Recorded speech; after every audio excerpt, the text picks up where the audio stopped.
Dear students, welcome to Merchant Engineering College Electrical Department. We discuss about the electrical circuit analysis, GTU chapter 5, two-port network and network functions. Two port નેટવર્કમાં આપણે સૌથી પહેલાં definition વિશે ચર્ચા કરશું કે પહેલાં પોર્ટ કોને કહેવાય, એમાં single port, two ports, driving points, એ બધી ડેફિનેશનો ક્યાંક એકાદ માર્કમાં પૂછાઈ શકે, તો પહેલી એની ચર્ચા કરી લઈએ, એના પછી થિયરી સ્ટાર્ટ કરીએ. તો ટુ-પોર્ટ નેટવર્કની અંદર સૌથી પહેલાં ડિફાઇન ધ ફોલોઈંગ ટર્મ્સમાં સૌથી પહેલું આવશે પોર્ટ. તો પોર્ટ એ શું છે? તો કે pair of a terminal at which a signal may be enter or leave. આપણે કહેતા હોઈએ છીએ કે ભાઈ મોબાઈલ હોય તેમાં આપણે ચાર્જિંગ પોઈન્ટ આવે, એને ચાર્જિંગ પોર્ટ કહેવાય, કે ઇયરફોનનો પોર્ટ હોય, અથવા આપણે કોમ્પ્યુટરની અંદર યુએસબીનો પોર્ટ કહેવાય. બસ એને કે ત્યાંથી સિગ્નલ એન્ટર અથવા લીવ કરી શકે કોઈ પણ નેટવર્કમાં. અહીંયા આપણે નેટવર્ક શબ્દ વાપરીશું. તો હવે તમે બોલો તો તરત તમને ખ્યાલ આવી જશે. Pair of the terminal at which a signal may enter or leave a network is called a port. એના પછી આવે છે વન પોર્ટ નેટવર્ક. તો કે આ network having only one pair of terminal or a one part is called a one port network. એટલે કે જે એવું નેટવર્ક કે જેને ઓનલી વન પોર્ટ હોય, ઓકે, એક જ પેર હોય ટર્મિનલની, કે જેમાં ઇનપુટ અને આઉટપુટની એક જ પેર હોય. એવી રીતે ટુ પોર્ટ નેટવર્ક હોય તો આ network consisting two pair of the terminal, એમાં કેટલી પેર હશે? બે પેર હશે. ઓકે. એના પછી આવે છે ડ્રાઇવિંગ પોઈન્ટ. તો કે port at which the energy source is connected is called a driving point, કે જ્યાં આગળ આપણે એનર્જી સોર્સ કનેક્ટ કરીએ, નોર્મલી આપણે ઇનપુટ સાઇડ ઉપર એનર્જી સોર્સ કનેક્ટ કરતા હોઈએ છીએ, ત્યાંને આપણે કહેવાશે ડ્રાઇવિંગ પોર્ટ. એના પછી આઉટપુટ પોર્ટ, તો કે જ્યાંથી આપણે કનેક્શન લોડને આપીએ. તમે વિચારો, લોડને કનેક્શન આપીએ શું હોય? મારું આઉટપુટ હોય. ઓકે. તો port at with the load is connected is called the output port. એના પછી સિમ્પલ એન પોર્ટ નેટવર્ક, એટલે બહુ બધા પોર્ટ્સ હોય, તો એમાં શું કહીશું આપણે? Simple a network with N port is called the N port network. Okay, ચલો. હવે આ જે આપણું ચેપ્ટર છે, એ ચેપ્ટરમાં ટુ-પોર્ટ નેટવર્કમાં આપણે ભણવાનું શું હોય છે, તો એની ચર્ચા કરીએ. સૌથી પહેલાં આપણે એમાં એક આપણે બનાવીશું મેટ્રિક્સ, ઓકે, કે જેને વાય પેરામીટર્સ, એટલે કે what are the admittance parameters, એટલે એડમિટન્સ વાય પેરામીટર. એવી રીતે આવશે ઇમ્પિડન્સ ઝેડ પેરામીટર. એના પછી આવશે ટ્રાન્સમિશન પેરામીટર. એના પછી આવે હાઇબ્રિડ પેરામીટર. એટલે કે આપણી જે આમાં થિયરીઓ આવે છે, એ થિયરીઓનું જે બેઝ છે, એ જે એનું જે સ્ક્રિપ્ટ છે એ સેમ જ છે, ખાલી અંદર કન્ટેન્ટ ચેન્જ થશે. ઓકે. તો આપણને જો એક થિયરી સારી રીતે આવડશે તો પાછળ બીજી બધી થિયરી એના ઉપરથી આવડી જશે. ઓકે. તો આ થિયરીમાં ખાસ ધ્યાન રાખજો. શરૂઆત કરીએ. What are the admittance parameter of the two-port network. એવી રીતે ક્વેશ્ચન પૂછાઈ શકે, અથવા તો એવી રીતે પણ ક્વેશ્ચન પૂછાઈ શકે કે how can Y parameter can be determined, કે ભાઈ વાય પેરામીટર ડિટરમાઇન કરો. અથવા તો draw an equivalent circuit of admittance parameter. પણ ઇક્વલન્ટ સર્કિટ ખૂબ જ ઓછી પૂછાય છે, આપણે એના પર કન્સિડર નહીં કરીએ. ચલો આપણે આ શરૂઆત કરીએ આપણે વાય પેરામીટરની. તો let us consider the voltage and current at the input and output terminal V1 I1 and V2 I2. Okay. એટલે કે આપણે કોઈ પણ એક નેટવર્ક આપણે આ રીતે વિચારીશું. ઓકે. તો નેટવર્કમાં ધારો કે આ રીતનું કોઈ નેટવર્ક છે. ઓકે. ટુ-પોર્ટ નેટવર્ક છે. એની અંદર આપણને આ રીતે V1 I1 અને V2 I2 આપણા ટર્મિનલ બને છે. ઓકે. તેની ફિગર કેવી બને એ જોઈ લઈએ આપણે પહેલાં. ઓકે. તો જો અહીંયા આપણને કીધું છે latest consider the voltage and current of the two-port network. Okay. તો ઇમ્પિડન્સ વાય પેરામીટર માટેની સર્કિટ આપણે જોવી હોય તો કઈ રીતે બની શકે, તો એની ચર્ચા કરી લઈએ થોડી. ચલો શરૂઆત કરશું. If V choose V1 and V2, if V choose V1 and V2, okay, as the independent variable and I1 I2 as a dependent variable, the two-port network can be characterized by the following set of the equation. હવે સૌથી important બધા છોકરાઓને એવું લાગે કે સાહેબ આ equation છે શું, તો સૌથી પહેલાં શાંતિથી વિચારો. ચલો, I is equal to V by R બધાને ખબર પડે.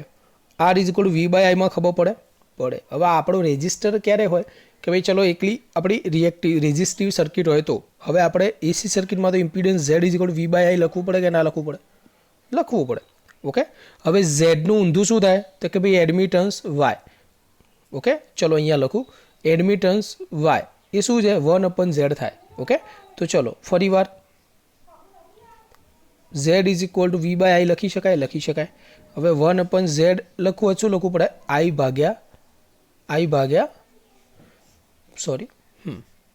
Z is equal to okay V by one upon Z અહીંયા મારે લખવું શું કરવું પડે આઈ ભાગ્યા વી કરવું પડે આઈ ભાગ્યા વી કરવું પડે હવે વન અપન ઝેડ બરાબર શું લખી શકાય વાય આવું લખી શકાય હવે આઈને સૂત્ર કરતા બનાવો તો આ વી છે ક્યાં જશે સામે તો I is equal to V Y આ સૂત્ર યાદ રાખો I is equal to V Y થાય હવે આવડે જ આ તો ઓકે ચલો અથવા તો ચલો એક ડાયરેક્ટ કહું I is equal to V by R કહેવાય એને વી બાય ઝેડ પણ કહેવાય હવે આ વી અને વન અપન ઝેડ બરોબર હું સીધો વાય લખું તો પણ ચાલે વી વાય તો I is equal to V Y directly પણ આવી જશે I is equal to V Y directly પણ આવી જશે તો એ જ સૂત્ર છે અહીંયા I is equal to V Y okay પણ અહીંયા આપણે I1 કરશું ઓકે V1 અને V2 અને વાય કયા આવશે Y11 12 એવી રીતે અહીંયા I2 આવશે પાછા V1 અને V2 આવશે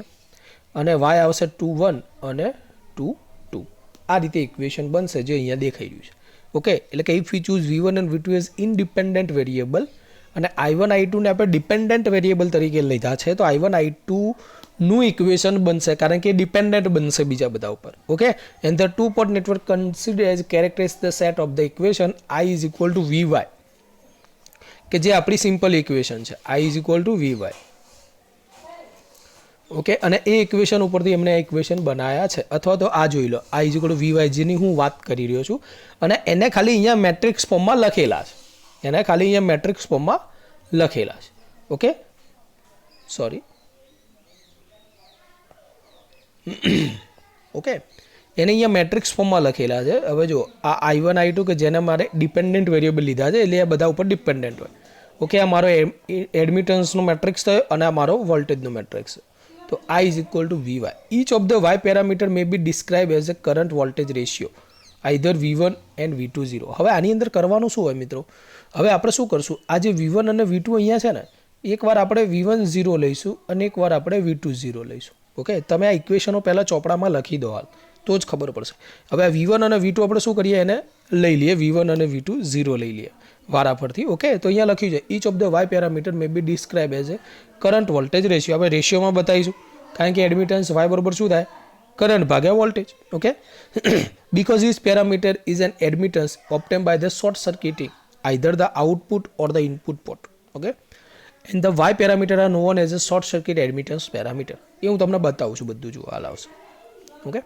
ચલો તો પહેલાં આપણે સર્કિટ ડ્રો કરી લઈએ ઓકે તો આ રીતની આપણી સર્કિટ થશે કઈ કન્ડિશનમાં કે ભાઈ આપણે હવે પહેલાં શું લીધું છે જોઈ લો આપણે લઈએ V2 B0 V2 is equal two 0 V2 0 લઈએ એટલે અહીંયા જે V2 આવતો હતો એ તો હવે લેવાની જરૂર નથી V2 ઇઝ ઇક્વલ ટુ 0 ક્યારે લેવાય વોલ્ટેજ ક્યારે 0 હોય જ્યારે શોર્ટ સર્કિટ કરંટ હાઈ હોય ત્યારે જ્યારે શોર્ટ સર્કિટ થયું હોય ત્યારે જ વોલ્ટેજ 0 ઇનિશિયલ આઈડિયલ કન્ડિશનમાં કહેવાય હવે આ આપણો V2 0 થઈ ગયો છે મીન્સ કે શોર્ટ સર્કિટ થયું છે તો અહીંયા શું બતાવે શોર્ટ સર્કિટ બતાવે હવે V2 0 લેવું હોય તો આવે શું તો અહીંયા જો મારું ઇક્વેશન ચલો તો આ V2 0 લઈએ તો આ 0 થઈ જાય કે ના થઈ જાય તો વધ્યું શું તો કે ભાઈ I1 is equal two Y11 અને V1 કારણ કે આ સ્ટેપ તો આખું જતું રહેશે ને હવે એક કામ કરો Y11 ને સૂત્ર કરતા બનાવ શું થાય I1 ભાગ્યા V1 થાય I1 ભાગ્યા V1 સિમ્પલ Y11 બરોબર મને જવાબ મળ્યો I1 ભાગ્યા V1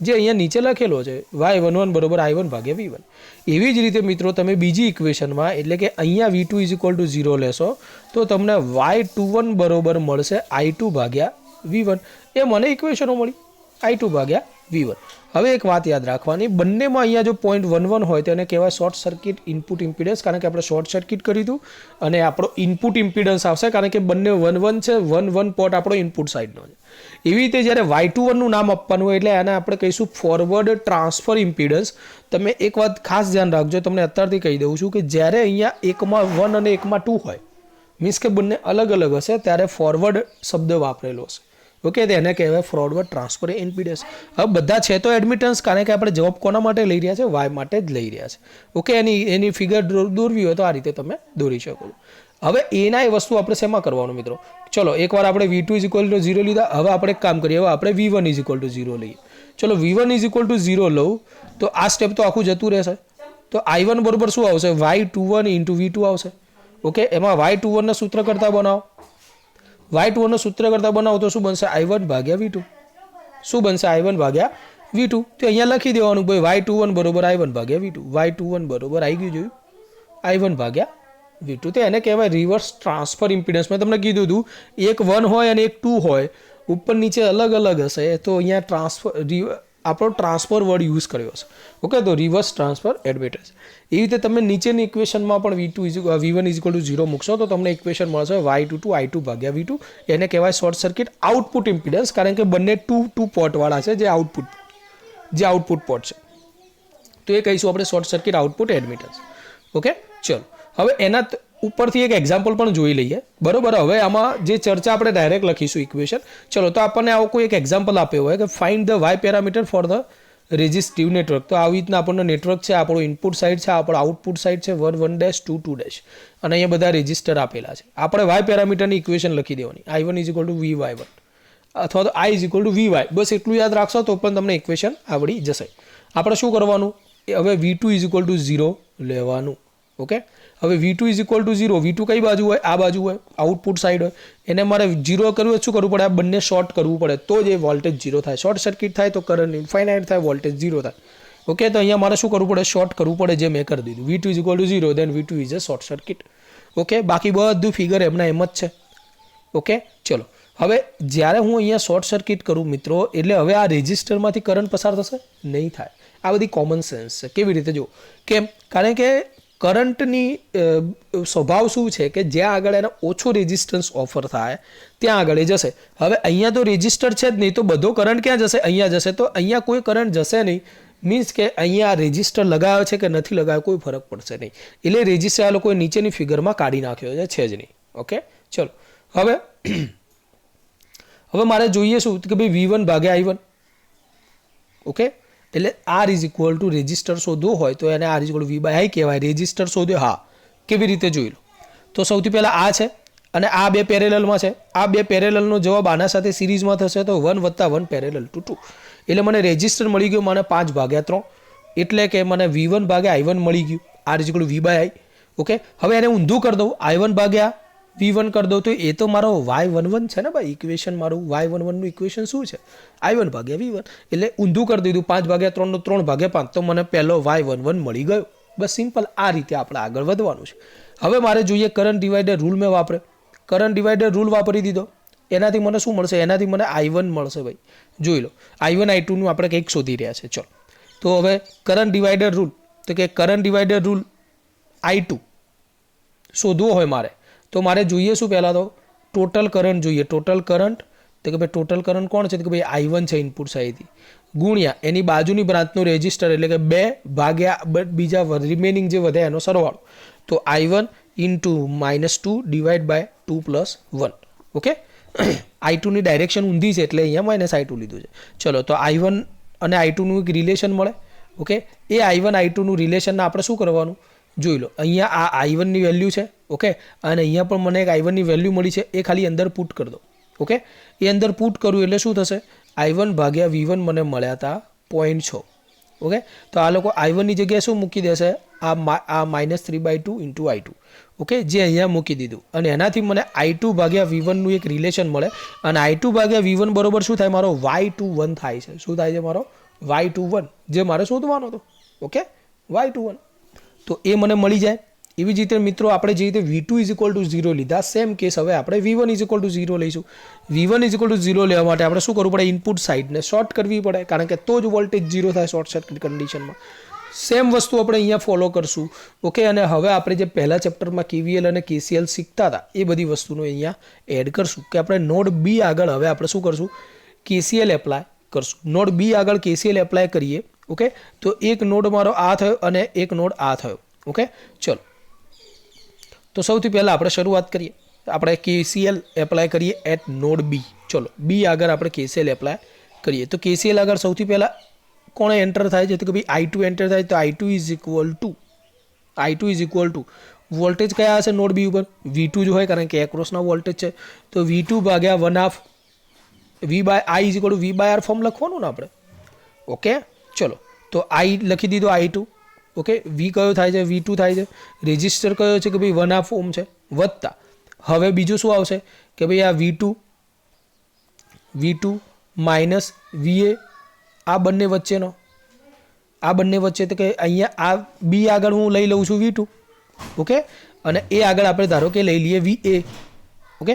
તો VA minus V2 divide by એનો રજિસ્ટર કયો બે વચ્ચે 1, તો લખી દીધો 1. એટલે મારે આ બી પોઈન્ટ આગળ, બી નોડ આગળ મેં બંને લઈ લીધા. આ બાજુવાળો I2 લઈ લીધો, અહીંયા વાળો V2 ભાગ્યા 1/2 લઈ લીધો, અને આપણે લઈ લીધો V2 minus VA divide by 1, okay. ચલો, તો KCL એપ્લાય થઈ ગયો. આગળ વધીએ.